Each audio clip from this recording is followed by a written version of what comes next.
யோவானின் சுவிசேஷம் 11வது அதிகாரம் அதனுடைய 3வது வார்த்தையில் நமக்கு விதமாக பார்க்க முடியும்.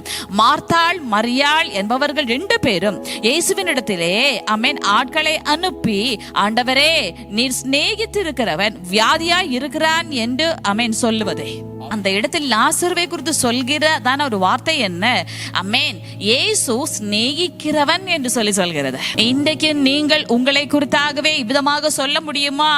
என்னுடைய இயேசுவாவுக்கு நான் மிகவும் பிரியமானவன். ஏனென்றால் சொந்த குமாரன் என்றும் பாராமல் இயேசுவாவையே நமக்காக நல்கும்படியாக கொடுக்கும்படியாக பிதாவானவர் நம்மை அவ்வளவுக்கு அதிகமாக சிநேகித்தார் என்று வசனம் சொல்கிறது. பிதா நம்மை அதிகமாக நேசிக்கிறார். பிதாவினுடைய பிரியமான பிள்ளைகள் தான் நாம் பிரியமானவர்களே.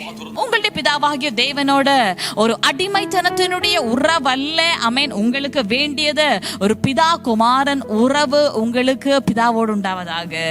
லாசரு இயேசு கிறிஸ்துவுக்கு மிகவும் சிநேகிதனான ஒருவன்.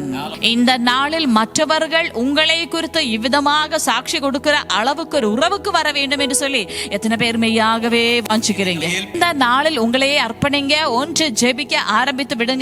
என்னுடைய தகப்பனுக்கு நான் பிரியமானவன் என்று மற்றவர்கள் சொல்கிற விதமான ஒரு உறவு வேண்டுமே என்று சொல்லி